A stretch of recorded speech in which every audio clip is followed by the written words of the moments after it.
Hello friends, new Hyundai venue या फिर Maruti Brezza या फिर किया सेरोस, तीनों में से कौन सी गाड़ी अच्छी रहेगी?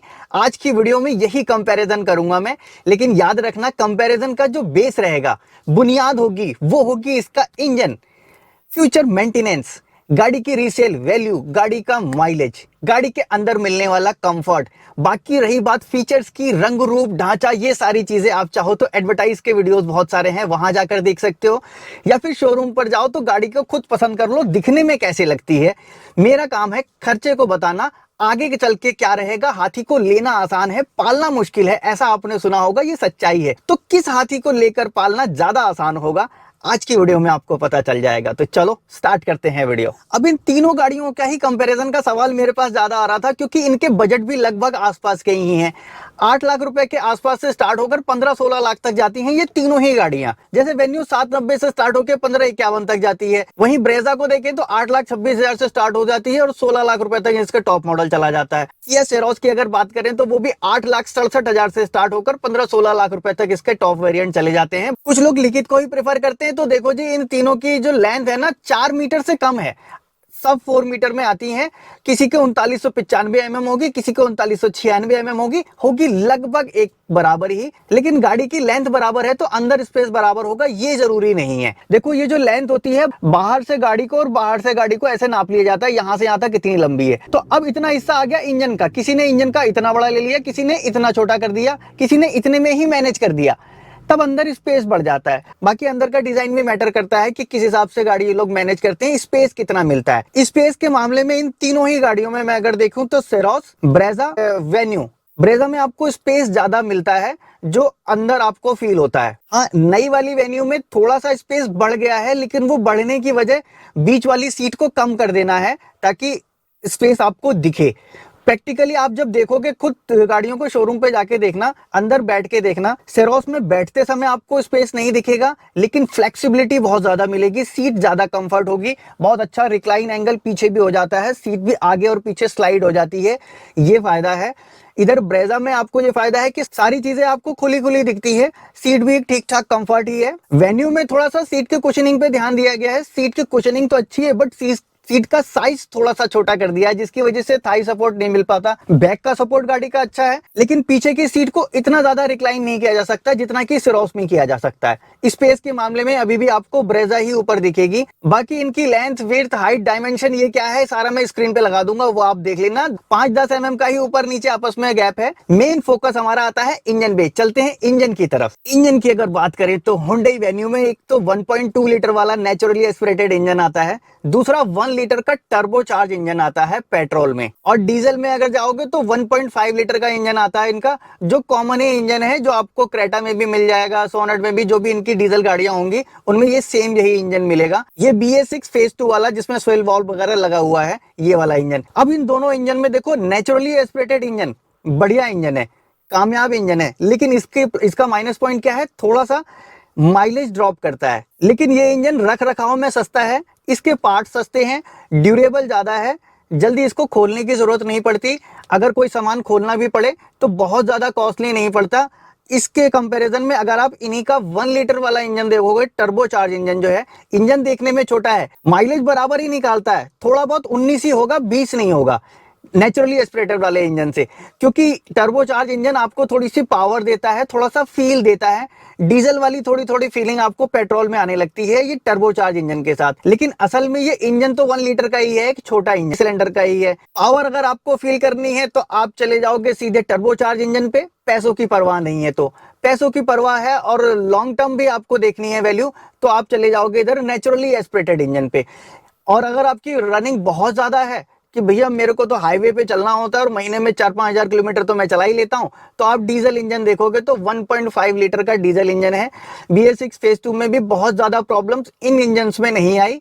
और अच्छी बात तो ये कि 4 सिलेंडर इंजन है, 1.5 लीटर का एक बड़ा इंजन होता है, इस छोटी गाड़ी के लिए बहुत अच्छी पावर फील कराएगा आपको। लेकिन कुछ भी कहो, रहेगा वो डीजल इंजन ही। फ्यूचर क्या है इसका, अभी कुछ नहीं कह सकते। कुछ लोग कहते हैं कि डीजल की पैसेंजर व्हीकल बंद हो जाएंगे, कुछ लोग कहते हैं डीजल ही नहीं मिलेगा, कुछ लोग कहते हैं डीजल में अब मिलावट आने लग जाएगी। साथ में वो डीपीएफ रीजनरेशन वाला चक्कर, वो तो डीजल के साथ रहेगा ही। अगर आपको डीजल लेनी है तो ये चीजें आपको साथ में मिलेंगी, ये तो लेनी ही पड़ेंगी आपको, इसको अवॉइड नहीं कर सकते। बाकी पेट्रोल इंजन का मैंने आपको बता दिया, वेन्यू में 1.2 लीटर वाला इंजन थोड़ा सा किफायती है, 1 लीटर वाला इंजन थोड़ा सा महंगा पड़ेगा। माइलेज लगभग दोनों बराबर निकाल के देंगे। हुंडई वेन्यू के अगर पार्ट्स की बात करें तो इनके पार्ट्स बाहर जल्दी अवेलेबल नहीं होते। हालांकि एक आउटलेट है हुंडई मोबिस के नाम से जो इनके पार्ट्स बेचता है, लेकिन वहां पर भी अवेलेबिलिटी इतनी आजकल पार्ट्स की है नहीं, पार्ट्स लेना थोड़ा सा टफ है इनका। जैसे जैसे इनकी गाड़ियां पुरानी होती चली जाती है या वो मॉडल बंद हो जाता है, उसके स्पेयर पार्ट्स की वैल्यू ये लोग ज्यादा बढ़ा देते हैं। जैसे आप हुंडई i10 के शॉकर लेने जाओ या हुंडई i10 का इनटेक पाइपलाइन लेने जाओ, वो आज क्रेटा से भी महंगे मिलेंगे आपको। क्यों? वो पार्ट्स मिल नहीं रहे। सर्विस कॉस्ट थोड़ी सी हुंडई की ज्यादा होती है, लेकिन हाँ, इनको बहुत बार बार मेंटेन करने की जरूरत नहीं होती इनकी, क्योंकि पार्ट्स की क्वालिटी थोड़ी सी ज्यादा अच्छी होती है। गाड़ियों का डिजाइन बहुत अच्छा है, गाड़ियों की R&D बहुत अच्छी हुई है। इन गाड़ियों में बहुत जल्दी अपडेट करने की जरूरत नहीं पड़ती।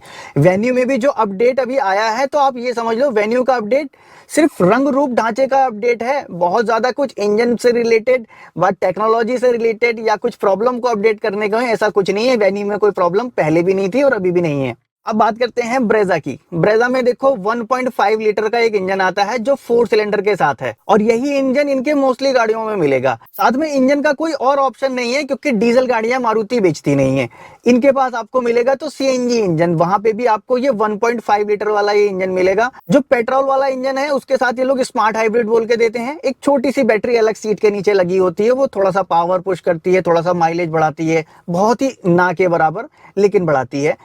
और अगर ज्यादा रनिंग में जाना है आपको तो ब्रेजा आपकी सीएनजी में आती है। यही 1.5 लीटर का 4 सिलेंडर इंजन आप सीएनजी के साथ जा सकते हो, लेकिन जब आप सीएनजी के साथ जाते हो तो आपको बूट स्पेस से थोड़ा सा कॉम्प्रोमाइज करना पड़ता है, जो कि हो सकता है ये लोग आने वाले समय में नीचे की तरफ सीएनजी टैंक लगा दें, जैसा कि विक्टोरिस में इन्होंने लगाया है। लेकिन मारुति का प्लस पॉइंट इनका ये 1.5 लीटर का इंजन 4 सिलेंडर इंजन है, बहुत ही रिफाइन स्मूथ इंजन है, माइलेज बहुत अच्छी निकाल के देता है। मैंने इससे 24 तक भी माइलेज निकाला है, और नॉर्मल रनिंग में भी आप 18-19 तो निकाल ही लोगे, इतना मेरा अंदाजा। मारुति का दूसरा प्लस पॉइंट, इनके पार्ट्स थोड़े सस्ते होते हैं, सर्विस सस्ती होती है। तीसरा प्लस पॉइंट, पार्ट्स कहीं भी आपको मिल जाते हैं, कहीं भी आप खरीदने जाओ आपको बाहर भी पार्ट्स मिलेंगे, जरूरी नहीं कि आपको वर्कशॉप पे काम कराना है। बाहर के जो मैकेनिक्स होते हैं वो भी मारुति के साथ बड़े फेमिलियर होते हैं, बहुत आसानी से कोई भी काम होता है वो निपटा देते हैं। यहाँ तक कि इनका इंजन ऑयल भी एक्स्टार का 1600-1700 रुपए का मारुति ब्रेजा में पड़ता है। अब अंदाजा लगा लो आप, 90 या 99 रुपए का इनका ऑयल फिल्टर आता है और 1600-1700 रुपए का सिंथेटिक जो मारुति रिकमेंड करती है एक्स्टार का। अब बताओ इससे ज्यादा सस्ता क्या लोगे? सस्ते के मामले में तो ब्रेजा ऊपर है ही, इसमें कोई डाउट नहीं है, लेकिन क्वालिटी पार्ट्स की थोड़ी सी वीक होती है अगर हम हुंडई या किया से कंपेयर करें तो। और अगर सीएनजी वाले हैं तो सीएनजी के साथ इनका ट्यूनअप इस इंजन का बहुत ही बढ़िया है, अच्छा ड्यूरेबल होता है, चलता है मार्केट में।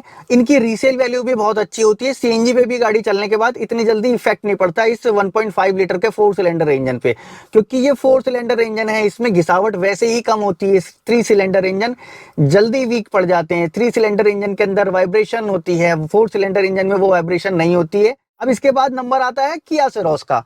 सिरोस एक डिफरेंट टाइप का प्रोडक्ट है, देखने में बाहर से कुछ लोगों को बहुत ज्यादा ही पसंद आ गया, जिनको कोरियन चीजें पसंद है, उनके फीचर्स भी पसंद आए। फीचर्स बहुत ज्यादा हैं इस किया सिरोस के अंदर। मेन फोकस किया सिरोस में किया गया है कंफर्ट पे। कंफर्ट के मामले में ना ही ब्रेजा इसके बराबर आ पाती है, ना ही वेन्यू इसके बराबर आ पाती है। फ्लेक्सिबिलिटी बहुत ज्यादा है किया सिरोस में, लेकिन इंजन के ऑप्शन इसमें बहुत ज्यादा नहीं होते हैं। इसमें 1 लीटर का टर्बोचार्ज इंजन मिलता है, 3 सिलेंडर का engine, same power same torque जो आपको वेन्यू में मिल रही थी, क्योंकि इंजन ही लगभग सेम है, दोनों में कोई बहुत बड़ा डिफरेंस नहीं है। किया के पार्ट्स आपको हुंडई में, हुंडई के पार्ट्स किया में आपको मिलते होंगे, सिस्टर कंसर्न कंपनियां हैं। तो आप इनका इंजन तो ये समझ लो कि 1 लीटर का टर्बोचार्ज इंजन वही इंजन है जो आपको वेन्यू में 1 लीटर टर्बोचार्ज मिल रहा था। माइलेज भी अप्रोक्सीमेट बराबर ही निकाल के देता है, इनके पावर और टॉर्क फिगर भी बराबर ही है। अब क्योंकि ये टर्बोचार्ज इंजन है, इसका मेंटेनेंस थोड़ा सा ज्यादा होगा नेचुरली एस्पिरेटेड इंजन के मुकाबले। टर्बोचार्ज इंजन है, थोड़ा सा आपको पावर ज्यादा फील कराएगा, लेकिन हाँ टर्बो के साथ लैग वाली जो फीलिंग होती है वो आपको इसमें मिलेगी। टर्बो एक आरपीएम आने के बाद अपनी स्पीड दिखाता है कि लो जी मैं एक्टिवेट हो गया, अब ये डीजल की तरह बिहेव कर रहा है।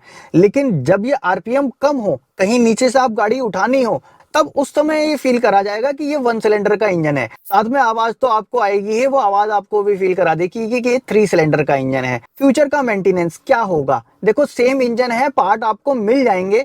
हालांकि वही पार्ट जो Hyundai में आपको थोड़े से महंगे मिल रहे थे, थोड़ा बहुत यहाँ पे सस्ते होंगे। मैंने कंपेयर करके देखा है, मेरे पास किया की भी गाड़ी है, Hyundai की गाड़ी पूरी बनाई है, क्योंकि किया अभी अपना मार्केट पकड़ रही है। किया सेरोस में आपको डीजल पे अगर जाना हो तो 1.5 लीटर का इंजन मिलता है, सेम वही इंजन जो आपको किया सोनेट में मिलता है, सेम वही इंजन जो आपको किया कैरेंस में मिलता है। थोड़ा सा बस ट्विनिंग का फर्क होता है, इंजन वो एक ही है, लेकिन ये BS6 फेज 2 वाला इंजन है, तो इसके साथ में आपको डीपीएफ सौगात के रूप में मिलेगा ही।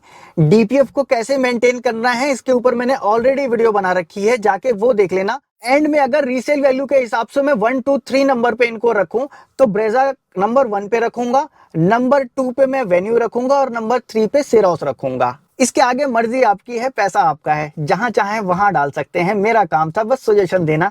कैसी लगी वीडियो, अच्छी लगी होगी तो प्लीज लाइक जरूर करके जाना। मन में कोई सवाल आ गया हो या फिर कोई सुझाव देना चाहते हो, बेझिझक कमेंट बॉक्स में लिख देना। मिलूंगा नेक्स्ट वीडियो में ऐसे ही किसी इंटरेस्टिंग टॉपिक के साथ। Thanks for watching. हाँ, ये वीडियो अगर अच्छी लगी है तो स्क्रीन पे आ रही वीडियो आपको इससे भी ज्यादा अच्छी लगेगी।